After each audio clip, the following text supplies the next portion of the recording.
I want to welcome you to the Stewardship 2021 Forum.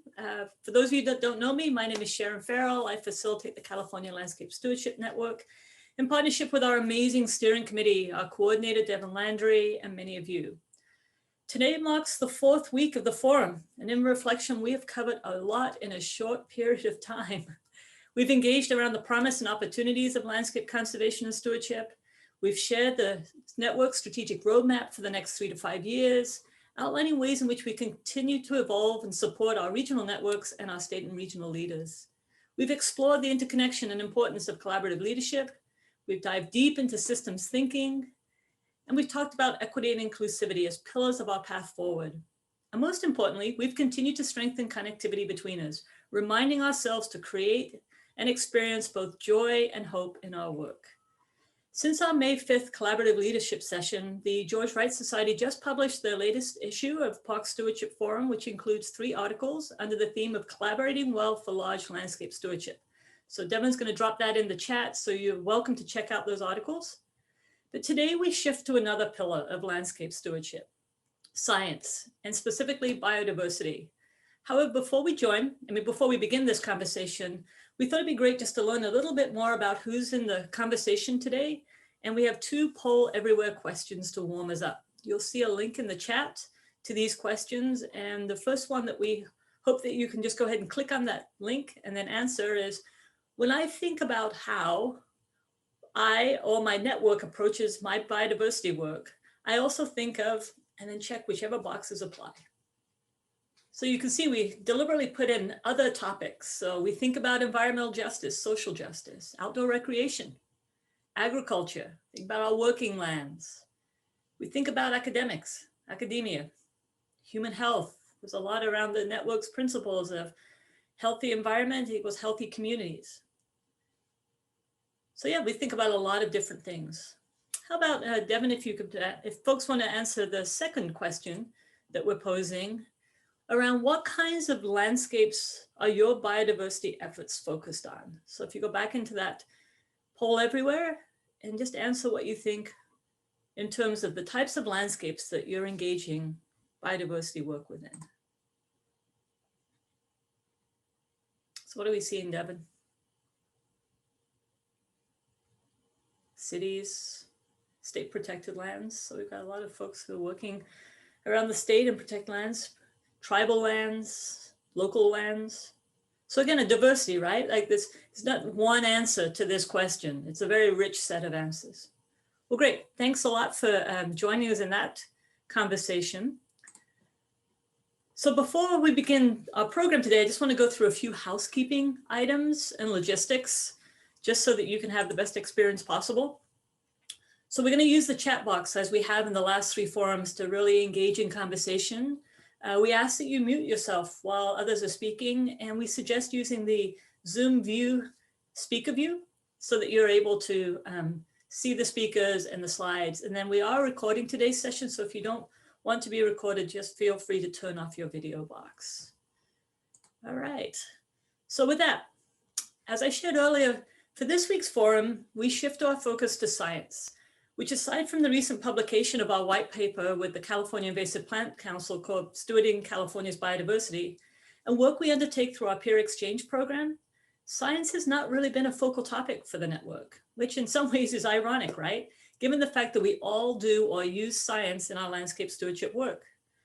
Today, we're going to look at the topic of biodiversity, which has really come to the forefront of global, national, and state conversations through efforts like the 30 by 30 initiative, the recent creation of California's Biodiversity Collaborative, and the emergence of the California Biodiversity Network, all of which we'll hear more about later today. So as we thought about this forum, and given biodiversity is such a huge topic, and one that we ourselves had not talked about much as a network, we initially struggled to determine how and where to focus this conversation today, right? Because there's research, policy, applied science, education, community science, partnerships. There's so many aspects of this work to consider. So similar to our other forum topics, we created a roundtable last year to guide our thinking. This was a smaller one than some of our others, but it was small and mighty. And it was made up of Michelle O'Haron, Kim Tegajaya, Christy Brigham, and myself. And we spent a year discussing a myriad of topics, talking to leaders from Canada to Southern California. As we explore possible directions, two topics in particular rose from the state's biodiversity initiative. One around goals related to connecting more Californians to biodiversity, and the second around prioritizing collaborative approaches to biodiversity work. Both are lofty and very worthwhile goals, so we really spent time just contemplating how do we actually achieve them. As we began these conversations around the state with this and other topics, we heard again and again that if we, and by we, I mean the field of restoration and science practitioners, regulators, agencies, and academics, want to connect more Californians to biodiversity, we need to change how we talk about and who we are talking to in this conversation. We also heard that what biodiversity work looks like is very different in different geographic scales. And similarly, the needs of communities in different parts of the state are also quite varied. Perhaps this isn't surprising, right? And we'll hear more about this conversation from our presenters today. So for today, I invite you all to join us in the beginning of this journey, this conversation, as we engage more broadly, more equitably, and more justly in this work. And also as we think about what might be the unique role that stewardship at other networks at different scales can play in protecting, enhancing, restoring, engaging around biodiversity. So let's take a look at today's agenda. We're going to start with two plenary speakers who I'll introduce in a moment. These speakers will help us center our shared understanding about why we focus on biodiversity, the human connections and values in this work, and the opportunity presented in this moment at a national, state, and local scale. After the plenary, we'll focus in two main areas: the Biodiversity Collaborative and the state level 30 by 30 biodiversity goals, followed by a working session with representatives from the Biodiversity Network. At that point, we'll take a short break, which, by the way, will include photo teasers from tonight's event with authors of the amazing Beauty and Beast book. And following the break, we'll explore what we heard when we reached out to two very different communities in California about their biodiversity work and their goals for expanding engagement. Then we'll have a second expanded breakout session to give you an opportunity to share your perspectives and approaches to integrating biodiversity practices and values across sectors. After the forum program ends at 1 o'clock, we'll invite you to join us to two other opportunities. First, we'll have another lunchtime conversation with our DEI roundtable starting at 1:10, where we'll be exploring the mycelium map, which has become an integral part of our forum programming. You simply just have to stay on the Zoom call and then start this session at 1:10. And then tonight at 4:30, we'll be hosting the Beauty and the Beast social hour with mixologist Christy Brigham and an amazing presentation of California's landscapes. Hopefully you've all seen the invitation to join the book's authors, Rob Badger and Nita Winter, as this will be an opportunity to connect more informally, learn about the book project, and also enjoy a reading by Jose Gonzalez from his essay in the book. You should have received a separate calendar invite by email. If not, please let our team know, Devin, Michela, or Samir. And then lastly, after this event, we're planning on creating a summary document of the ideas, the recommendations, and inspiration we hear today, and sharing that with all of you. Our hope is that this offers some opportunities for conversations, partnerships, and working together around the benefit of biodiversity across California. So let's start with our first two speakers. I will introduce them both now, as they're both going to give a 10-minute presentation, and then we'll have a conversation after their presentations. I invite you to put questions in the chat and to let me know so I hopefully can engage you in that conversation. First, based in Bozeman, Montana, Dr. Gary Tabor is president of the Center for Large Landscape Conservation, an organization that is strictly focused on advancing the science, policy, and practice of ecological connectivity. Gary has worked on behalf of large landscape conservation internationally for over 35 years. During his career, Gary helped establish Kibale National Park, Uganda, and the World Bank's Imagi Bindi Mountain Gorilla Trust, the Yellowstone to Yukon Conservation Initiative, and the Network for Landscape Conservation.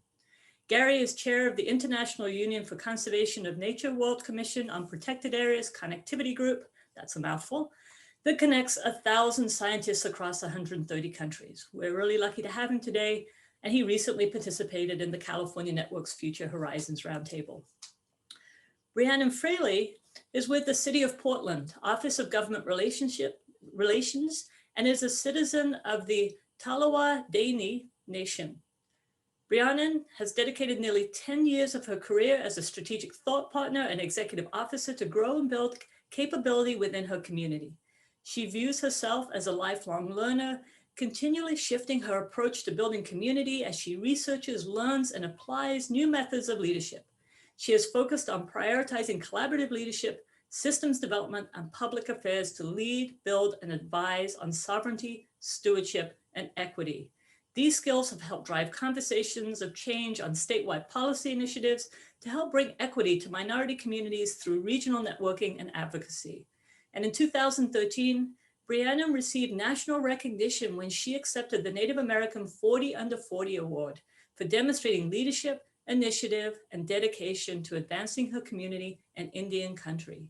She was nominated for the illustrious accolade because of her innovative approach to the stewardship of ocean resources and for creating space for tribal knowledge in federal and state decision-making processes. We're very lucky that they're both joining us, so let's welcome Gary. Thank you, Sharon. Thank you, California Landscape Stewardship Network and all its sponsors for allowing me to give you some science, some policy, and some optimism in 10 minutes. So let me share my screen and my presentation. Hopefully this will work.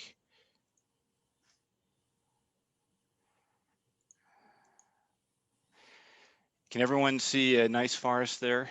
Looks great, Gary. Thank you. So, like the first question of our poll, how do you look at landscapes? Well, I come into conservation through a health lens. I was trained as a veterinarian and an ecologist, but I really see stewardship and conservation totally as a health issue. More than 50% of the planet is fragmented. Warren Isley was right, the nature writer, that the humankind is a fragmenting species. And there's no place on the earth where our impact isn't felt. But certainly when we all talk about more for conservation, let's look at the landscape of how it is right now. And as I said, I believe that conservation is a health issue, and I think landscape health is public health. And if you look at my scientific background, I helped start a field called conservation medicine in the early 90s. And a lot of people know it as One Health now. But the issue is this: when we talk about biodiversity, a lot of us focus on species, but we don't focus on the million species at risk or the million species that are not going to interact, that are going to give you soil fertility, fresh water, clean air, or food chains. And when these systems are also dysfunctional, they also yield emerging diseases like we're all feeling right now with the pandemic of COVID-19. The cornerstone of our conservation movement, which began here, America's greatest idea, has been the national park concept. But in a lot of ways, our thinking about conservation is still stuck in the 19th century when we first started to create national parks like Yellowstone in 1872. And I just want to give you some kind of food for thought here, that we've been evolving our conservation approach, moving from a pattern-based approach to an ecological-based approach, as we start seeing that conservation isn't just about saving a place, it's about saving the functions of nature. So since, in the 20th century, Odom and al. Created the ecosystem concept, Greater Yellowstone ecosystem. But right now, the whole biosphere is at risk because all of these factors interact to maintaining the functions of nature, which is why we have to focus or continue or think about focusing on ecological processes. And that's where stewardship comes in. And what I mean by ecological processes, here's the list of all the functions that we need to maintain. And when we think about biodiversity in the 21st century, and are we protecting nature at a scale that maintains these processes? Or are we doing it in a right way where we kind of say, well, nature's protected in a protected area, but outside of that, it's anything that goes. And that's why our future is stewardship conservation. It is conserving what's in the protected area system and outside the protected area system, which is what many scientists call the matrix. I know people think of it as a movie, but it's really the messy middle.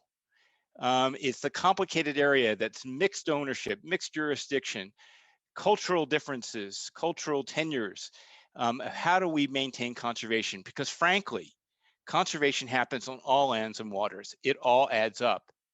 It's integrative. And when we think about conservation, our big challenge is, well, the science world and ecologists think at one scale, and communities and people make decisions at another. And this is where networks come in. How do we reframe the way we do work that makes sense ecologically? And that's why a lot of people focus on landscapes. But I want to give you a kind of a concept here that landscapes are not just a construct. They really are the space, the defined space where people, place, and species interact. That's why landscapes are important. That's why they're the operable unit of conservation. And in fact, with the work that we do, it's the operable unit of conversation.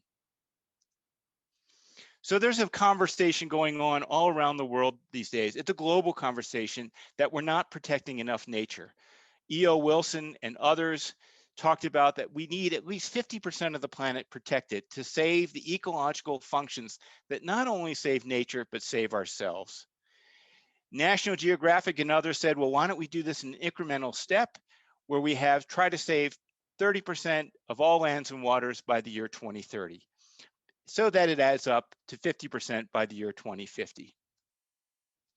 Well, I just want to bring to light here that a lot of this conversation is driven within the context of the Convention on Biological Diversity, which is now redesigning its next 10-year strategic plan. And they have a target, and that target may be protecting 30% of all land and water by 2030. The problem I want to present to you here is that I've mapped the existing protected area system, terrestrial protected area system, on a blue background, which is about 15.4% of the world right now. And yes, we want to make them bigger, but we'll also create bigger islands. And if you can see, we not only need bigger areas, but we need more well-connected areas, because that's more effective conservation than maintaining the fragmentation that's diminishing our natural functions that we have now. That's why a lot of my work is focused on connectivity conservation. Connectivity conservation is the unimpeded movement of species and the flow of natural processes that sustain life on Earth. It's dynamic conservation. It's maintaining all those processes that all add up to maintaining the biosphere. It's one of the few areas where the climate change agenda and the biodiversity agendas meet, because species are responding to these environmental changes, and we have to give them the space and the opportunity to adapt to these changing conditions. And this is the other side of the coin. While the Convention on Biological Diversity has been focusing on protection of 30% by 2030, we're also in the UN decade of ecological restoration. And one of the best tools or best approaches to dealing with and combating fragmentation is connectivity conservation. And I just want to show that while the science has been out there for at least 60 years on why connectivity is important to combat fragmentation and the ills of habitat loss, it's only recently that it's become mainstream, and it's rising exponentially as a conservation practice. And on the lower left, you'll see the exponential curve, what's going on in North America. And that is also being tracked around the world in other continents of a similar rate. And the goal is, how do we take these fragmented areas of conservation, which we call parks and protected areas, and connect them to create ecological networks? Why this is important and where people are focused on ecological corridors is that we're trying to save the circulatory system of nature.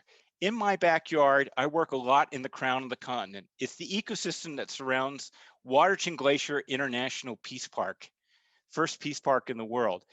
And if you think of protected areas, not only as core, but also as the heart and lungs of conservation, they can't be sustained unless you deal with the circulatory system. And this is work done by Dave Theobald, a great conservation scientist, showing how the crown of the continent ecosystem is dependent on the ecology and conservation that happens outside of the protected area.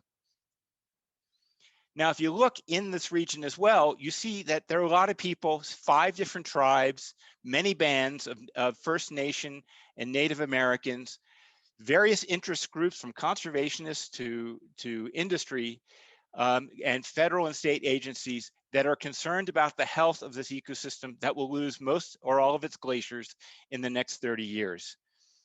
So our approach is, how do we, in talking about marrying the ecology with social approaches, is creating the roundtable for the Crown of the Continent, which is now in its 12th year, that brings all these groups together to deal with the large-scale issues of maintaining and having the stewardship of this 22 million acre region. But this is not the only kind of large-scale effort going on. Many of you came here today, you listened to the Science Policy Forum from the Network of Landscape Conservation. There are over 430 types of large-scale collaborative efforts, some based with mandates from government, some based with community mandates, some tribal mandates, some with nonprofit origins. But the one thing all these landscapes have in common is they don't talk to each other. And it is our goal as purveyors of stewardship to build a learning network, to build this practice of large-scale conservation. Of a similar size in history is something that's been going on in Australia like this. And I just bring it up as an example, how bringing together all these kind of networks and learning can add up. And in Australia, 30 years ago, they brought all these communities together and they created a system called Landcare Australia. It's 30 years old. My mother-in-law is very involved in this. It has become so socialized, it has become indicative of being a community member. It's brought rural and urban community and wildland community efforts together. And I just want to give you some of the elements of learning from this continental scale stewardship network. I'm just going to stay in the R section of the vocabulary of the alphabet here. They've been rewilding at scale, both at time and space, because a lot of people think of durability in time, but it's also durability of space. And they've been reinventing themselves over 30 years, looking at how they can maintain their vision, but also being vigilant with stewardship. Because the problem with stewardship, sometimes it gets into that monitoring box. How do we keep it sexy? Well, it's always this combination of vision and vigilance working together. They've now focused more on regenerative approaches, building back better wherever there's conservation. Their network is about response. It's not just talk, it's talk-do. They really have objectives they want to achieve. They're absolutely inclusive, with a lot of Aboriginal communities very much engaged, especially Aboriginal youth. They're very reflective in their approach, and they're additive. Sorry for the R for arithmetic here. But all these efforts add up, and that's what we're trying to do here with the California Landscape Stewardship Network, with the Network for Landscape Conservation. And here's the fundamental part for any network. They have to be resourced. And this is what the government of Australia, both state and federal, invest heavily. That's why it's been around for over 30 years. These efforts are growing internationally, and I can't map them all. I tried to map some of them. There's over 130 of these large-scale efforts, plus the 400 and some in the United States and Canada. And here's the theory of change, and maybe many of you have seen me end talks like this, because it doesn't change. There's no top-down response to all that's going on with the ills of this planet. It has to come bottom up. I believe these large-scale collaborative landscape and seascape efforts are our solution. The best thing we can do is to create a learning network amongst them and create some cohesion, because we're going to save the planet by connecting one large landscape, seascape at a time. Thank you. Thank you, Gary. And that's such a powerful visual tool with the jigsaw puzzle in the globe. And I've always appreciated the conversations you and I have shared around connectivity, whether it's connectivity of the landscape, connectivity of the social infrastructure to create the networks that support those landscape stewardship efforts. So really appreciate you bringing your insights. And I'd like to welcome Briannon at this time for her to share her insights. And then hopefully we'll have some time to reflect both on what Gary and Briannon shared with some questions. So thank you for joining us, Briannon. Thank you for allowing me to be here today to share some of my perspectives and experience with you all. Can you all hear me okay? Okay. Sometimes I have connectivity issues myself, mostly with the internet. But I just wanted to give everyone a forewarning. I have 3 children at home with me, ages 6, 4, and 3. And so there may be some co-host to my discussion today. Just wanted to give you all a fair warning. And so I'll go ahead and introduce myself. I'm going to put a timer on so I make sure that we keep time. I don't have a PowerPoint presentation. Those are only helpful for me in regards to keeping time and remembering what I'm going to say. And so, Gary, loved your presentation. It was helpful for me to think about how am I going to transition and, you know, cater my discussion to the overall discussion. I have to say, I wish that I could be here for, you know, the presentations into the future, and then also the wonderful presentations that I see that have been going on this past month, looking at Dr. Kishan Lara Cooper being here in regards to the network of community of people that I've worked with. I'm an alumni of Humboldt State University in Arcata, and so I was able to really find, you know, perspective and roots through the Native American Studies program there, combined with my personal experience. And then, of course, my boss from the mayor's office for the city of Portland calls me right now. And so, you know, it's kind of crazy to think, what does somebody, you know, have to lend to the conversation for California biodiversity, working for the city of Portland. I have to say, I'm still a resident of California. I'm living in Crescent City, California, where I grew up, and where my family descends from and comes from Genesis. And I think that, you know, my invitation to participate in today's conversation kind of is a buildup of the work that I did in my previous role working for my tribe, the Tolowa Dee-ni Nation, in the last 8 years to try and advance stewardship advocacy and equity pieces in regards to integrating tribal perspective and shared resource management into the role that I play today, working for the city of Portland. I think it's giving me some really good perspective on looking at different systems, different governance systems, and how we can all play a role in that advocacy piece for biodiversity. Last year, I was invited to participate on a panel hosted by Secretary Crowfoot, and I see that he was also a previous guest speaker. Sorry, I missed him, but it was on biodiversity, and I think that this is a spinoff of that discussion of why I'm here.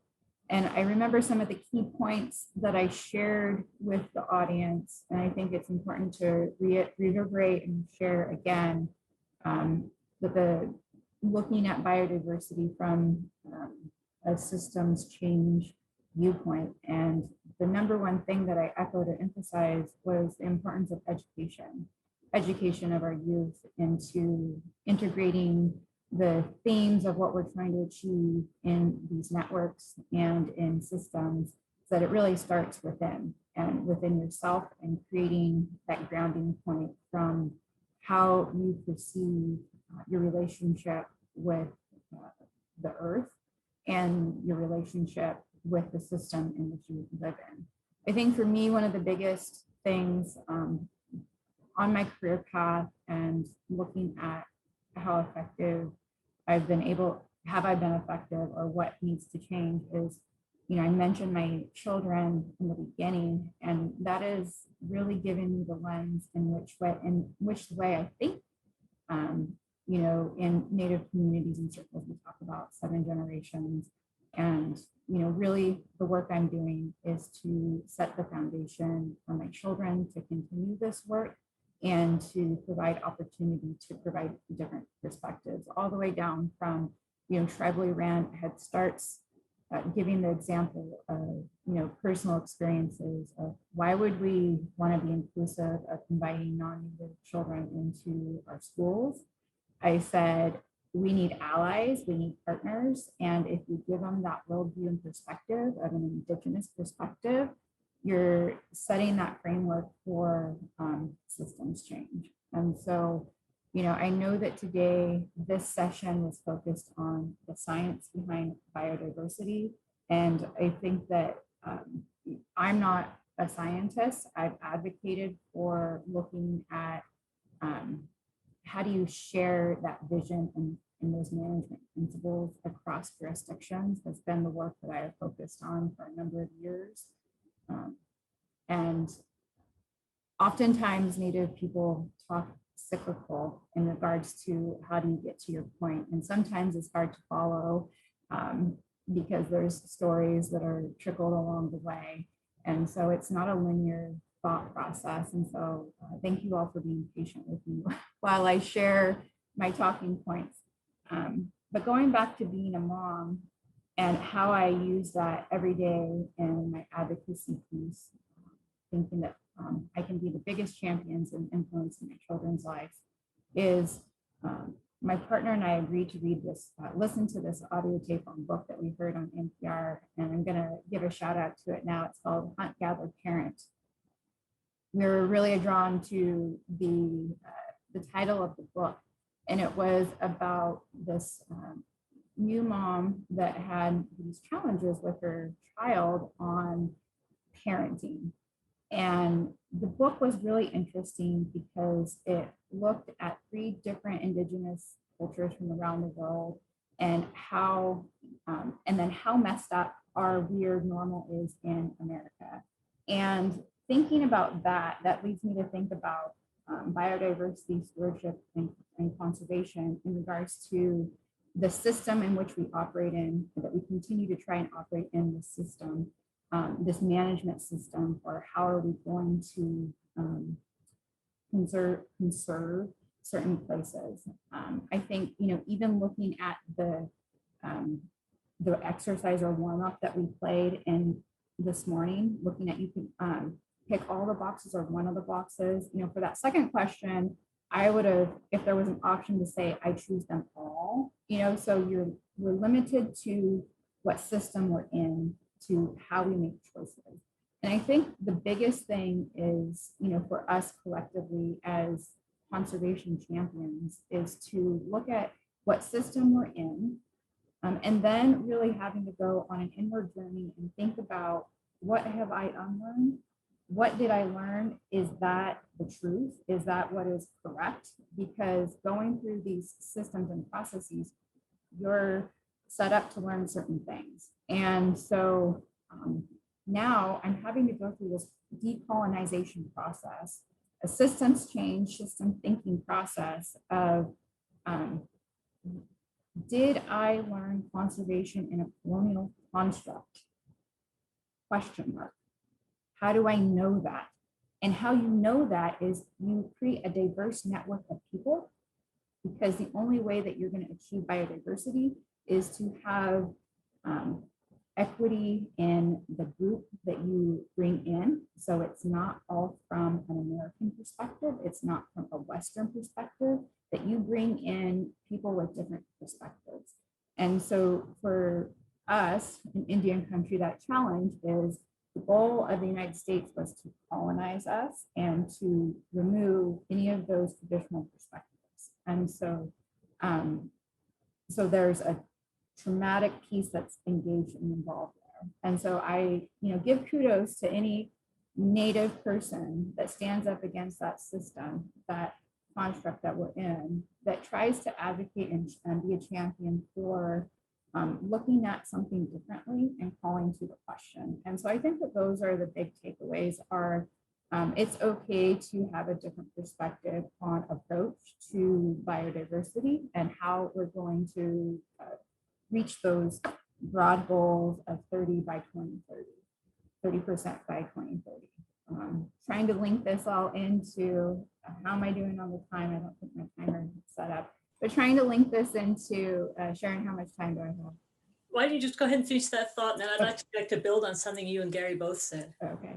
Yeah, so the way, how do I link this and justify being on this call today as a representative, for the city of Portland, is that my office, the Office of Government Relations, has been a traditional colonial office in regards to having a state program and a federal program that develops a federal and state agenda to lobby and advocate for the city's position.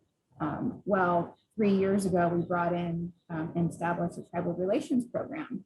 And so the tribal relations program is vastly different in the perspective and the work that it does But the goal of that program is to then work with the 5,000 employees that we have for the city of Portland to, here comes one of those kids banging on the door, is to think about the call to the question and keep it accountable.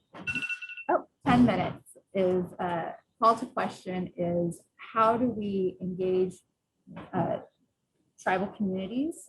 So, thinking from rural Smith River, Crescent City, California, there's tribal governments that, are working government to government.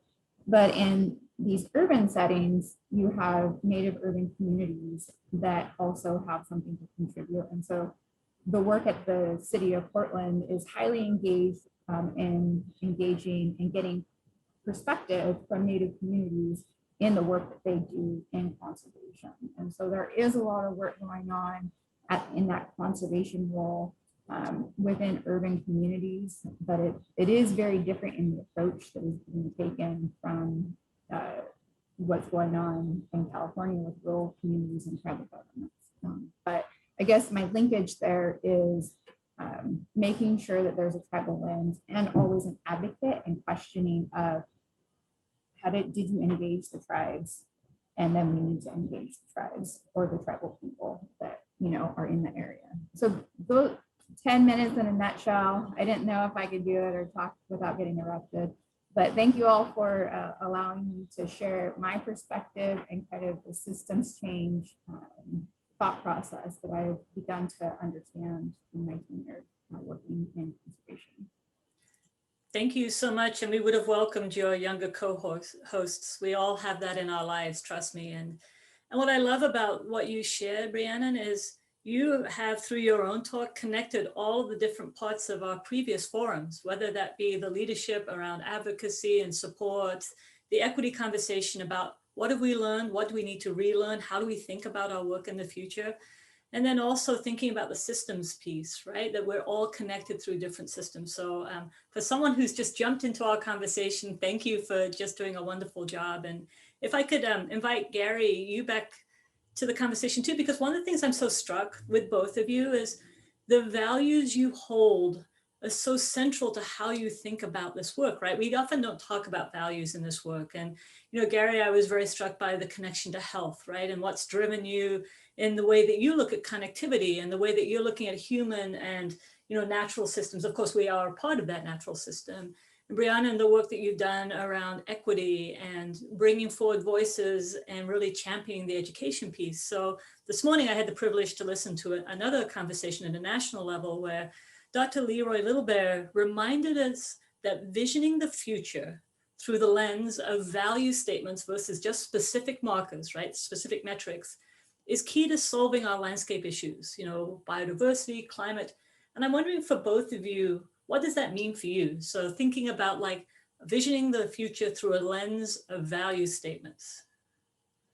Either one of you can start. Gary, can I go real quick? Because I think that this follows up with what I wanted to say. And so thank you, Sharon, for asking the question.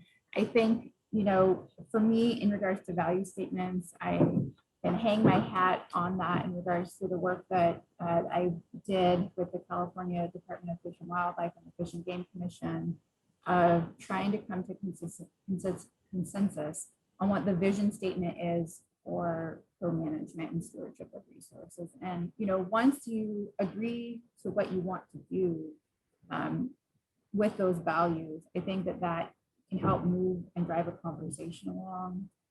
One, the experience piece, and then two, the value piece is integral into, the kids banging on the door, not being external from that process. I think when we look at conservation, oftentimes we think that that's someone else's work or someone else's responsibility, but reframing that perspective of ownership and having that internal responsibility.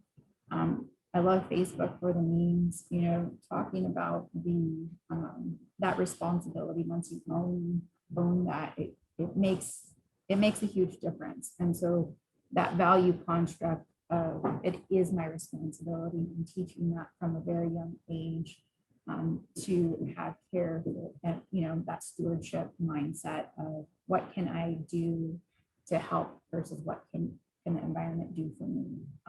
And so that's that cultural shift in perspective and that value piece. Mute it. Thank you. Gary. So I'll just present how it's been a personal choice. We could barely hear you, Gary. Sorry. I'll present, sorry, thank you. I'll present how this has been a personal choice for me. And let me put, my choice in the road was a landscape of fear versus landscape of hope. Now, because I worked on how fragmenting nature yields all these nasty bugs and emerging diseases, you can imagine the argument that would capture people's attention. If you don't do this, you're going to have some nasty thing that's going to, wreak havoc on the world. And that creates fear. And as you can see with our current pandemic, how much fear-based conversation has created all these pathologies in people's responses. And for me, the choice was, well, I don't want to work in that way. I want to work through a landscape of hope. And I saw things like Yellowstone to Yukon and these collaborative large-scale networks as trying to build hope. Man, there are challenges out there, and you can be depressed by those challenges. But the fact that you want to change that narrative, change that kind of outlook, that's how things get done. So the value for me is, I'll choose hope over fear anytime. Well, thank you. I would love to be able to continue this conversation. We're already a little bit over, and so those that are managing me are telling me I need to shift. I just want to thank you both. I want to thank you for bringing you and your family, Briannon, to join us. And Gary, I know you're staying with us, so we'll catch you throughout the day. So I'm going to pivot now. Thank you again. Thank you so much, everyone. I hope you all have a great day, and I look forward to hear what awesome things you all come up with. Same here. Thank you. All right. So I'm going to pivot now to the next part of our program and introduce Kim Tengujara, who's the Biodiversity Coordinator with the California Department of Fish and Wildlife. Kim joined the Department of Fish and Wildlife in 2019 as their first biodiversity coordinator. She also acts as the Fish and Wildlife point of contact for habitat connectivity. Gary, that will ring music to your ears, and serves as the lead coordinating staff for the California Landscape Conservation Partnership. Prior to this, Kim was an environmental scientist with the State Water Resources Control Board for several years and earned her degree, her PhD, and her master's in ecology and evolutionary biology from UC Santa Cruz. Right now, she's on a detail for a federal assignment, and we affectionately, in the Biodiversity Roundtable, call her Karaoke Kim, which she can tell you that story as we move forward. So Kim, I'm going to turn it over to you for the next part of our program. Thanks, Sharon.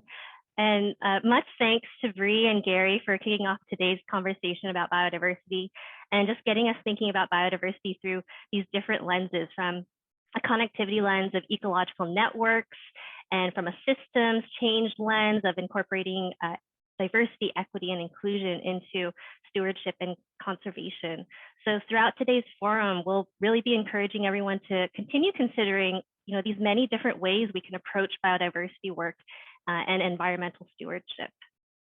So good morning, I am Kim Tengujara. Usually I'm the biodiversity coordinator at California Department of Fish and Wildlife and the coordinator for California Landscape Conservation Partnership. As Sharon said, I'm currently on a federal detail as the Deputy Director of Nature Conservation at the Council on Environmental Quality, but really glad to be here today. I'll be taking us through the next set of talks where we're going to shift our focus a bit from the really big picture perspective that our plenary speakers just shared to a slightly smaller one to the state of California. So our first speaker is Dr. Jen Norris, who I've had the pleasure of working with since she joined the California Natural Resources Agency as its Deputy Secretary for Biodiversity and Habitat last June. And she's responsible for overseeing our statewide biodiversity strategy, including the California Biodiversity Collaborative. Jen also leads the Cutting Green Tape initiative in support of landscape scale habitat restoration. And prior to all of this, Jen was at the U.S. Fish and Wildlife Service, where she was the field supervisor for the Sacramento field office. So welcome, Jen.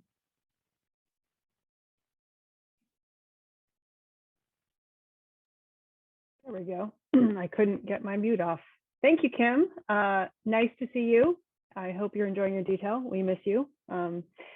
I am excited for this conversation today. I really enjoyed the previous speakers. It doesn't say this in my bio, but my PhD was actually in landscape ecology. And so that's where my head always is. I'm always thinking across landscapes, and I'm really excited that you've invited me here today to talk about biodiversity, which is near and dear to my heart. So today I want to just do a few things, talk about the state's vision for advancing our statewide biodiversity initiative. I'm going to talk a little bit about 30 by 30 and how that fits in, and then give some perspectives on how maybe the network can engage, and hopefully that can tee off some of the conversations later. So California, some people have heard this, is considered one of the world's 36 biodiversity hotspots. But what does that mean? That means that we have a high concentration of unique species that are also experiencing unprecedented threats. So this map shows places in the United States with a high concentration of species. California is home to over 5,500 plants, animals, and other life forms, of which 40% are found nowhere else in the world. So we have a really special and unique set of species here.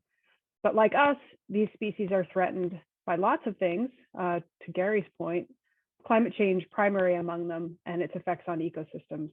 Nearly 250 species are formally listed as threatened or endangered in California, and hundreds more are considered species of special concern. So in October last year, Governor Newsom issued an executive order, N-8220, which elevated the protection of California's biodiversity and efforts to address climate change as key priorities for his administration. And one of the things that was called on in the executive order was for us to launch the California Biodiversity Collaborative, which is very consistent with the conversation we're having today.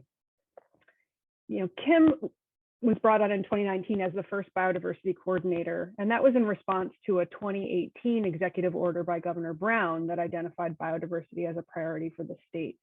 The collaborative is really the next generation of that initiative and where that started. The executive order called for the establishment of a collaborative approach in recognition of the fact that partners across the state have experience and expertise that we can learn from, and that tapping diverse perspectives and voices is the key to our success. So the Biodiversity Collaborative seeks to bring people together to share information and build on best practices, like the Landscape Stewardship Network does, coordinate public and private programs and investments, develop new partnerships, and take shared action. And it builds on two existing organizations to really seed that effort. One is the Biodiversity Council, which has actually been around since 1991, and that's a consortium of federal, state, and local government leaders working together on biodiversity issues.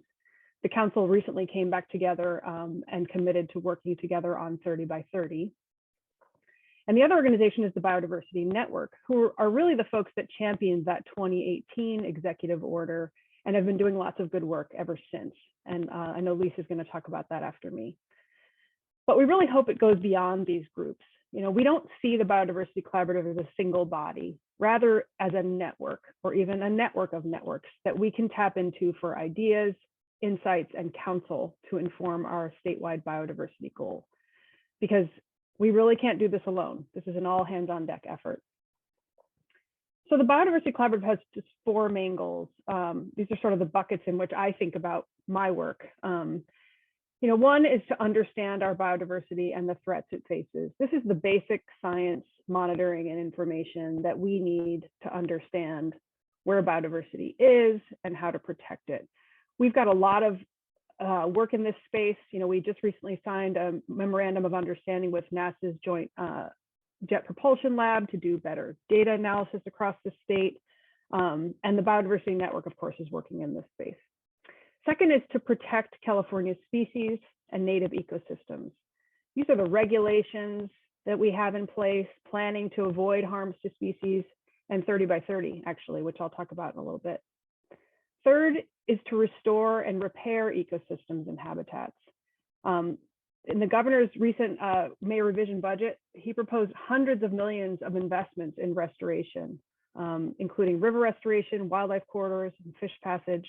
This is the kind of work that you guys have been doing a lot of. This is where cutting green tape lies in my mind, making sure we do more than just protect our way out of the crisis. We actually have to restore and build that connective matrix that Gary talked about. And fourth is to engage and empower all of California to sustain our natural places and common home. This gets beyond the scientists and practitioners, but really says that nature is important to all of us and we all need to be part of the solution. So how can we get people engaged? So it turns out that 30 by 30 is a really key tool in advancing the protect pillar, but also the engage and empower, which I'll talk about in a minute. 30 by 30 is a commitment to conserve 30% of our lands and coastal waters by 2030. And it's part of an international movement. Over 50 countries have signed on to the pledge, including ours in January. And our executive order directs us to achieve 30 by 30 in a manner that protects biodiversity, combats climate change and promotes climate resilience, and improves recreation and equitable access for all. This year, we're working on a report, which will be our strategies to achieve 30 by 30, and that's due in February of 2022. So over this next several months, through collaborative and inclusive public engagement, we're developing these strategies. And we're going to be presenting them in a document we're calling Pathways to 30 by 30. So this inclusive engagement, as I said, is really helping us meet our goal to engage and empower people around biodiversity. 30 by 30 it's catchy, it's easy to understand and rally around.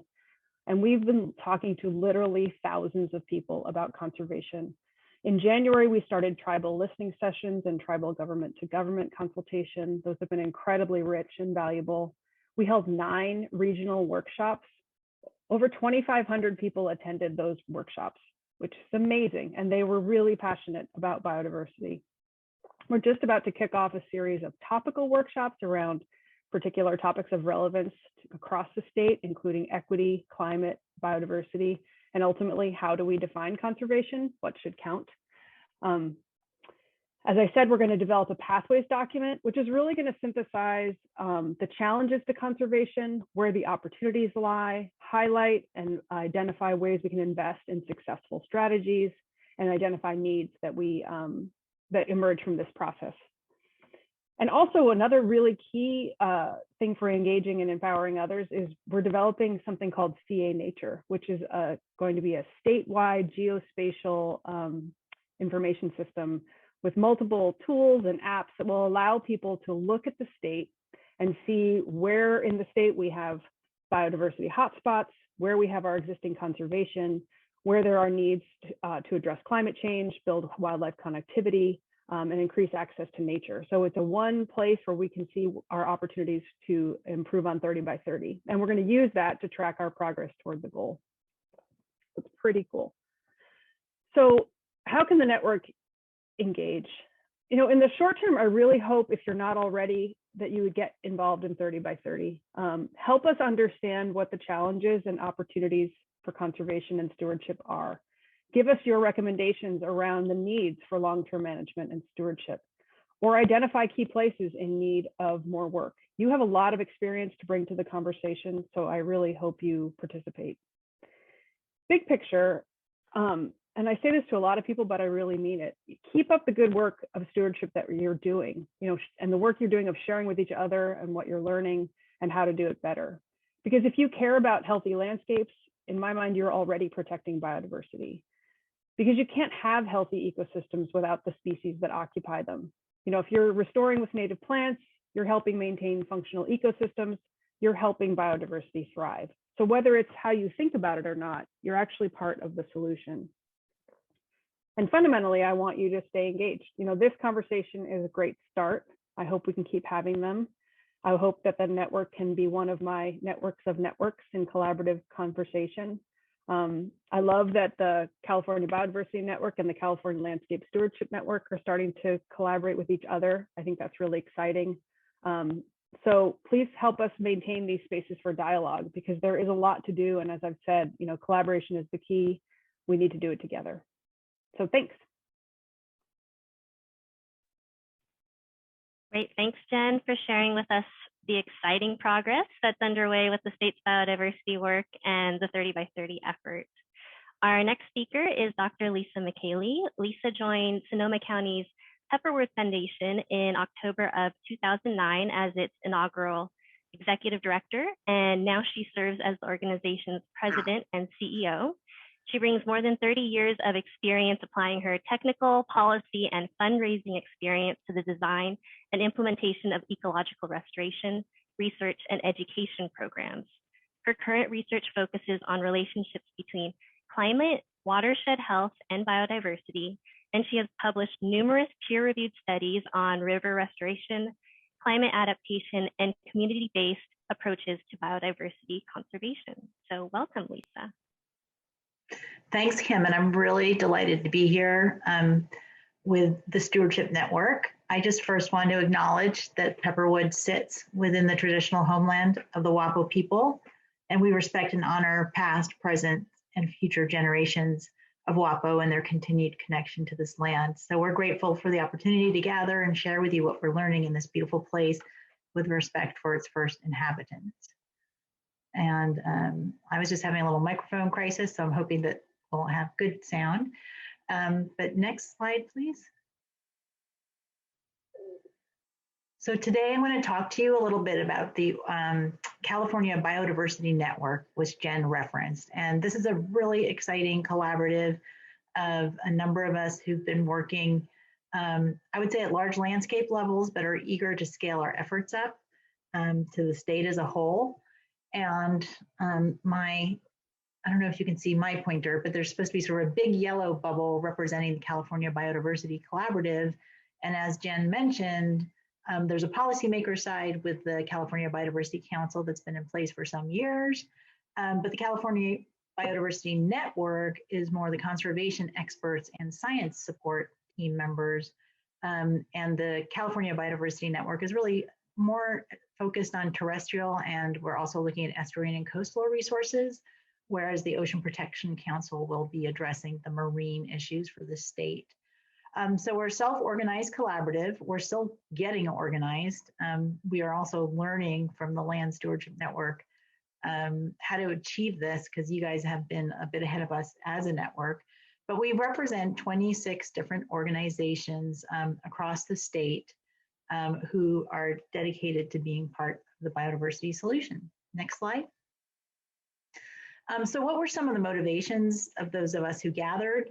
One is just getting science into the hands of decision makers in our community. And as an organization focused on regional approaches, we sort of say Mendocino to Monterey is our zone.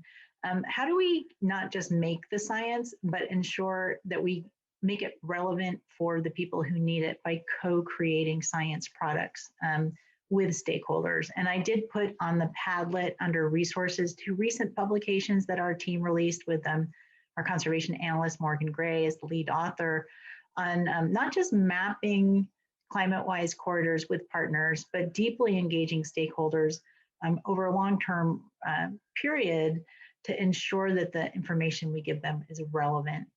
And then also a real passion for the next generation of conservation scientists and undoing that colonization that people have spoken about our field, and getting conservation science community to look like California as a whole, and getting opportunities for early career scientists to work on protected and working lands. And then finally, I think there's just this sense of the sum being greater than the whole, that if we all really effectively work together, we could eliminate redundancies and scale up things that we know that are working, because there are limited resources available to us to solve this problem. Next. So the purpose and goals exactly align with the collaborative, and this gives us a framework about understanding, protecting, restoring the lands, and engaging and empowering all Californians, as Jen just emphasized. Next. So the current structure is a dozen people on what we're calling the founding steering committee. We're actually having our retreat on building our capacity and governance structure on this Friday. But we see the main role for engaging members outside of the steering committee via what we're calling roundtables or practitioner roundtables. And these are groups forming around core interests and basically to also serve as a liaison to important partners. So I co-chair with Dr. Christina Sloop, who's on the line and is the lead scientist for Fish and Wildlife and runs their Science Institute. We are co-chairing a Sentinel Site Roundtable network, and we're getting all the different folks who manage field stations and leverage remote sensing data for tracking ecosystem health over time into one room. And we're really interested in tracking both climate and ecosystem health at the same time. So we're actually talking about working on a collaborative proposal right now to focus on that issue of relevancy to decision makers and land stewards like yourself. There are two other roundtables that are proposed but not yet staffed. One is around community science, education, equity, diversity, and access, and will probably be co-chaired with a member of the California Academy of Sciences on the team. And then a biodiversity informatics roundtable. So really getting into the nitty gritty of analytics and bringing all these different kinds of data sources, including genetic and other biological data together. And then we're happy to announce that Adina Marylander has stepped up to chair a landscape conservation and stewardship roundtable. And certainly if there are people who intersect with our interest around biodiversity, there's an opportunity for you to join that roundtable and shape what their activities are going to be.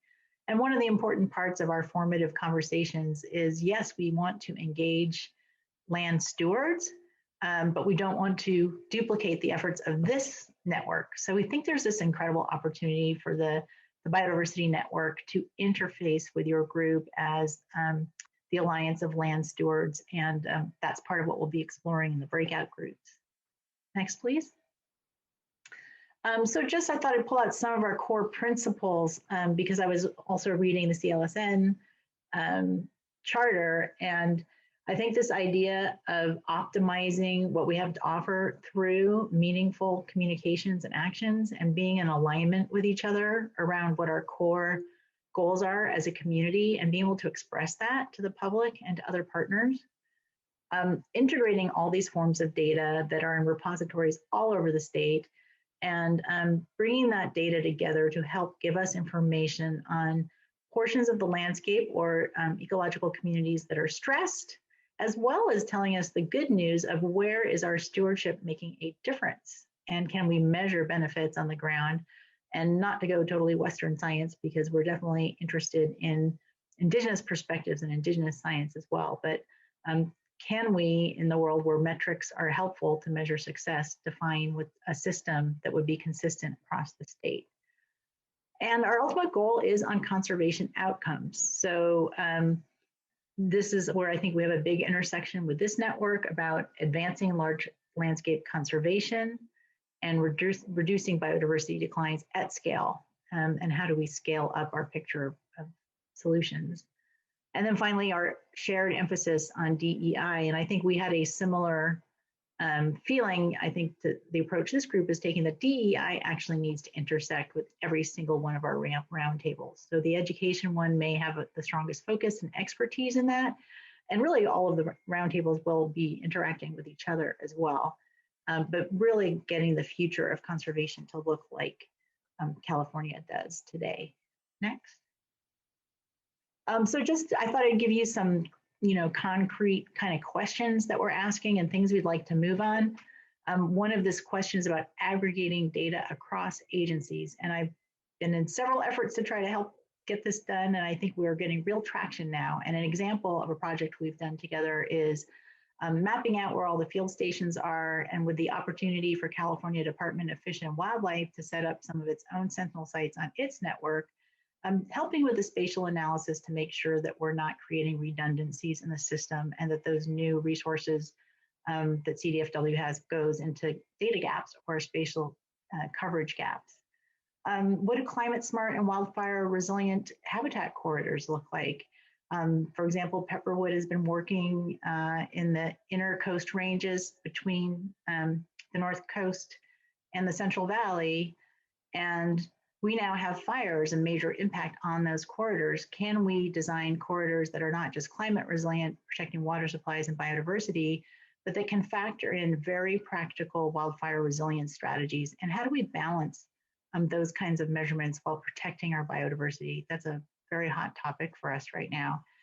And then how can we more meaningfully engage Indigenous science and leadership in biodiversity stewardship? So resonating with all the speakers here about this is just an incredible leadership gap that we have in our own group as well.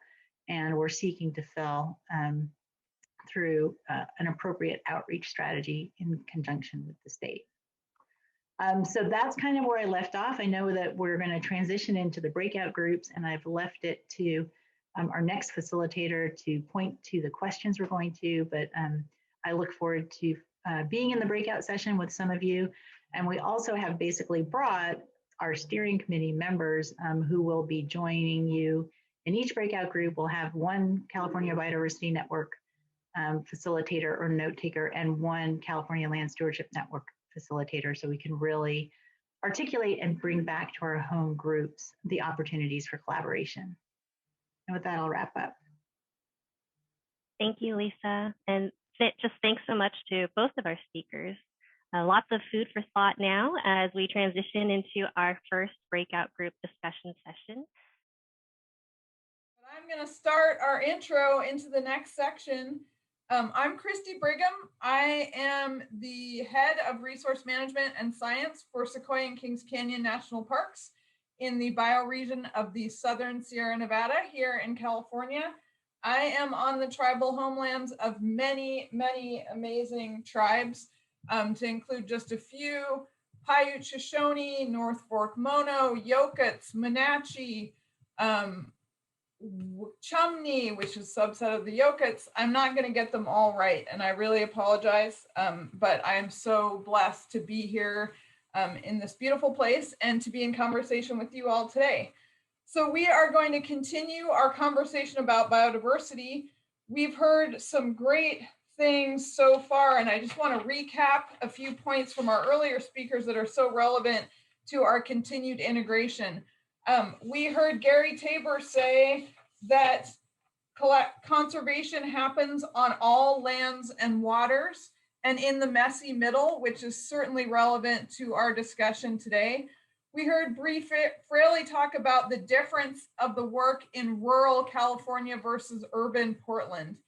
And so what we're trying to do in this next section is continue this dialogue of how can networks help us integrate between the amazing goals outlined by Jen Norris and Lisa Micheli for the California Biodiversity Collaborative, for the global 30 by 30 efforts. How can we work together to integrate needs and desires across that whole landscape and that whole effort? Excellent. My slides are now showing. So let's go to the next slide, Samir. So we started with the big picture, Gary laying out global needs and landscape skills and movement patterns across the globe. And then we got introduced to our California goals. And now we want to spend a little time thinking about where we all work in our networks and our communities. How does that integrate? How does it scale up? How does it scale down? And how can we make sure that those efforts are really just and equitable? Next slide. So in our own engagement with this, and Sharon mentioned this a little bit, we heard some very different things. So the California Landscape Stewardship Network, although we do work that with the goal of benefiting biodiversity, the network itself has not yet engaged and thought deeply about biodiversity as a subset of our goals. And so when we started engaging with some different communities to try and have a conversation about what that might mean, we heard some very different things. From Tahoe, that is Keep Tahoe Blue, very strong, and that whole network that's evolved around that concept, very strong existing partnerships, state, county, local, national, and the work in those partnerships has been really laser focused on lake health and what needs to happen to preserve the biodiversity and the health of the lake. So biodiversity has been supported indirectly through removal of invasive species, making sure that nutrient inputs aren't excessive, and really maintaining the health of the lake, but it hasn't been explicitly addressed. And the Tahoe group is starting to work more with a new area along the lake, the upper watershed on the west side, which is more forested and has new stakeholders and different issues.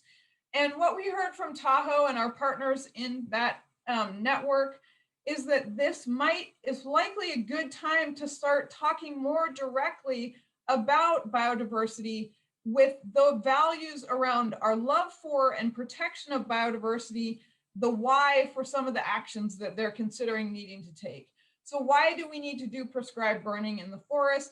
How does that support biodiversity and lake water quality and these other values that we just started talking about in our breakout earlier? So a connection there for biodiversity and the why being around upper watershed treatments. So eventually with Tahoe, we decided that they were crazy busy and that now wasn't the time to try and build out this brand new discussion around biodiversity, but interesting how that overlaps and what their needs are around upper watershed health and engagement and the rationale for treatments. Next slide, please. So then we started at the same time talking to two different groups in Los Angeles, both the City of Los Angeles Sanitation and the Natural History Museum of Los Angeles. And in LA, there is a lot of amazing landscape conservation and biodiversity work going on. And environmental justice and equity are core issues to by far the vast majority of those efforts.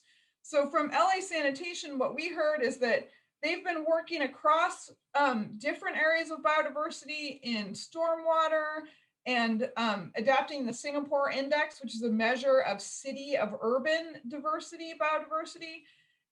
But they were really interested in having more engagement, working in education and community science, also invasive species detection, and multi-governmental collaborations. And they're very interested in engaging with the state's 30 by 30 goals. From the Natural History Museum, they've been doing a lot of work in community science and getting out into communities and working with partners using iNaturalist and the City Nature Challenge. And they also showed an interest in increasing equity and inclusion in the community science programs and engaging new stakeholders. And that's where we found overlap, and we're moving forward with a biodiversity roundtable, a virtual one in Los Angeles, to explore those issues with some community-based organizations and LA Sanitation, Natural History Museum, and the CLSN.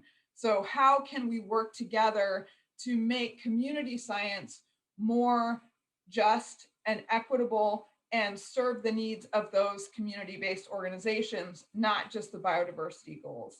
So really different things that we heard, right? From Tahoe, we heard about using biodiversity as the rationale for watershed treatments. And in Los Angeles, what we heard was the need to better connect biodiversity with the communities in which we're working. So as we go into the next breakouts, we're going to have an opportunity to think about this idea that biodiversity does not occur in a vacuum. And who are we leaving out?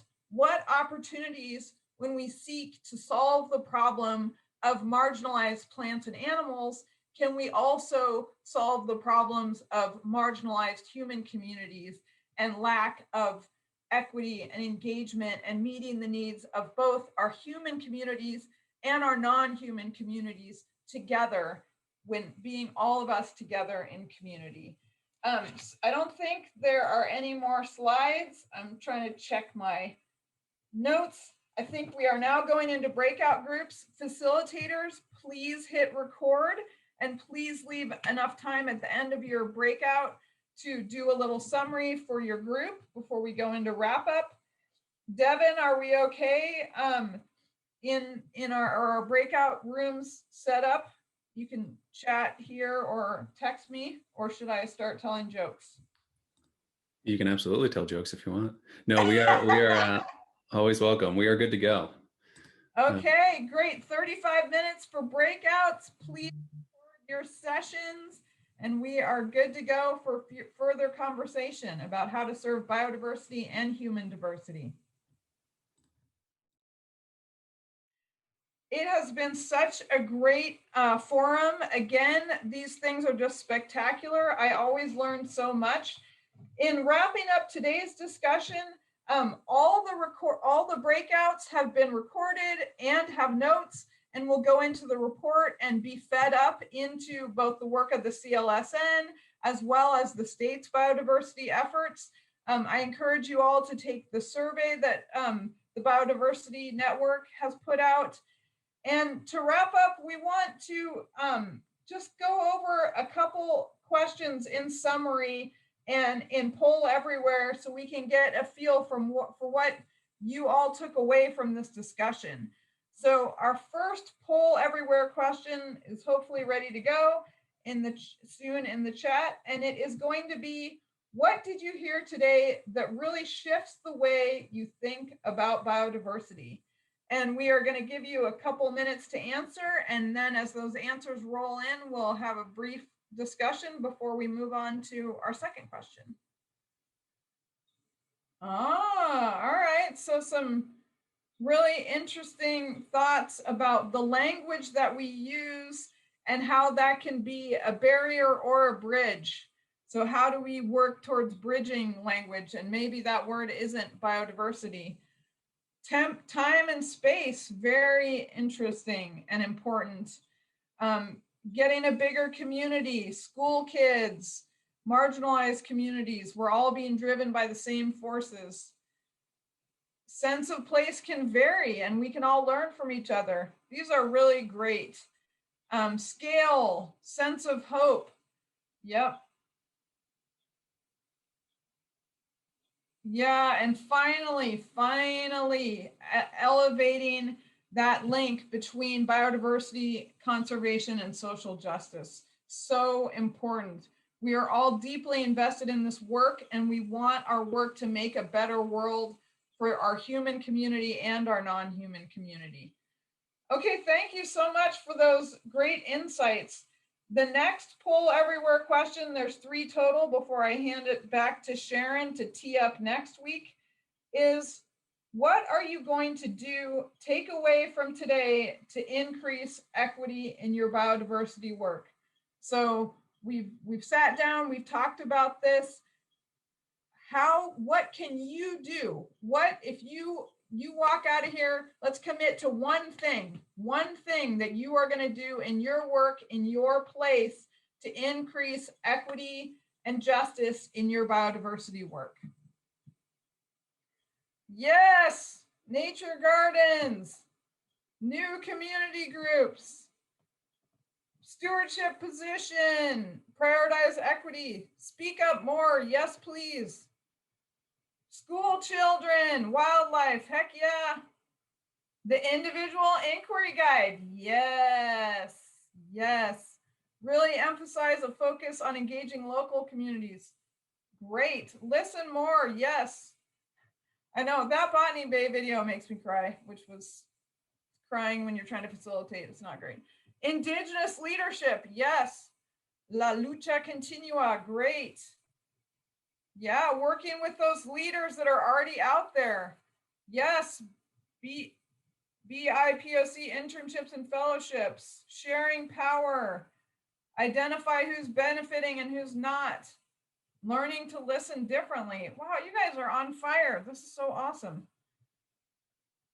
Increasing equity across diversity. Challenge and reduce mechanistic reductionist language. Holy cow, these are so awesome.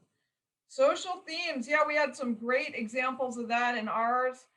Connecting the dots with other groups that have knowledge. Revisit what we mean by biodiversity. Work with our tribal partners. Explicitly include equity. Yes, partner with our indigenous groups. We're really trying to get a tribal burning corps going down here in the Southern Sierra. Bringing more partners to the table earlier, yeah, and making sure they're able to participate. Listen more. Whoa, ensure the apical meristem of my interest in learning is healthy. Oh, that is a sweet metaphor. Okay, this is fantastic. Thank you for all those fantastic comments. Really appreciate it. Those will get captured also. Our final question, feedback question, before I hand it over to Sharon for the teeing up our great forum next week is, what did you hear today that motivates you to take action? So we had so many great inspirational speakers and great discussions in our breakout room. Was there one or two things that really spoke to your heart, that spoke to your love of the work and your desire to give it your all, to really dive in? So help us learn what inspires you so we can deliver more of that in the future. Okay, we are gonna, I'm about to ask Devin to show our last poll everywhere, but before we do, I want to this is the awesome mycelium map, and it came with our inquiry guide, and our RDI work group has done such a great job helping us think through how to incorporate equity and justice and inclusion into all of these forums. And I hope you can all stay for our discussion at 1:10. And I hope you can all join us tonight for drinks.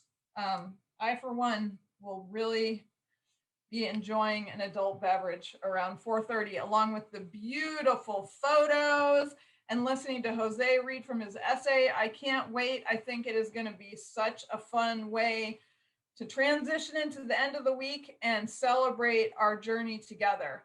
So Devin, poll everywhere us. Show me what we got. Okay, people were inspired by the videos. Yes, we can send out links. People were inspired by my nuttiness. Common desire to do better. I agree so much. And trying to have these honest conversations about how we can do better. Yeah, Botany Bay, he's amazing.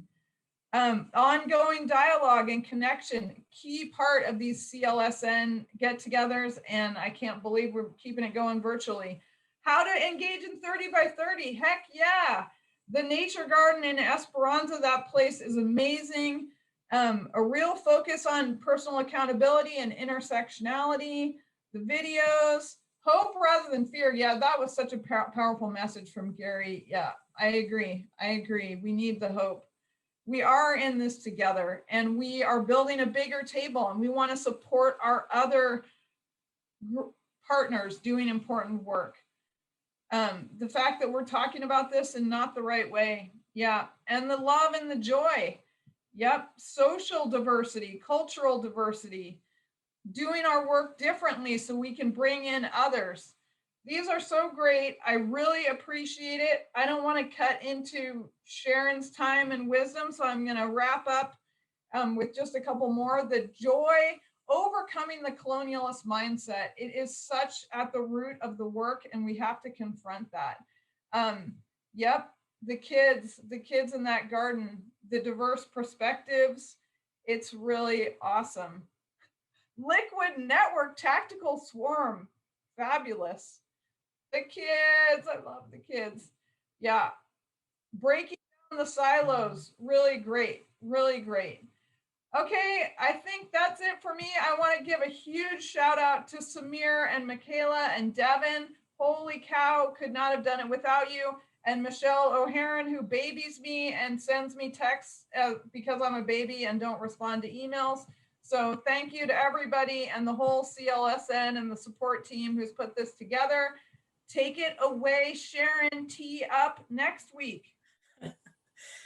For anyone who wonders, Christy has this energy every time we spend time together. Thank you, Christy. I don't have a lot of words of wisdom. I mean, frankly, just what we saw in those doodle polls. I mean, those are poll everywheres, Christy. That in and of itself is a wonderful wrap up. And I, again, want to just echo the thanks for everything that was said. And Christy, there's something you said that was really impactful for me. I just posted it in the chat. I feel like when you asked for a call to action, this is the one I took.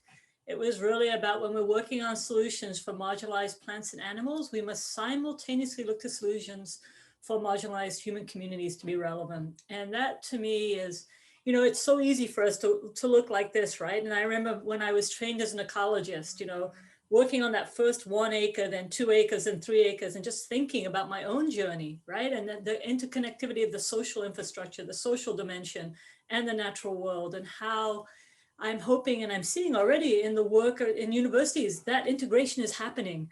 You know, we've gone from being generalist to specialist, and I think we're going to go much more back to being integrated broader than just ecologists. I mean, recreational ecology, you know, all these different fields I think that are going to speak to part of the journey of where we're going in the future. So that was just a reflection, something on that you said, Christy. And so thinking about this next week.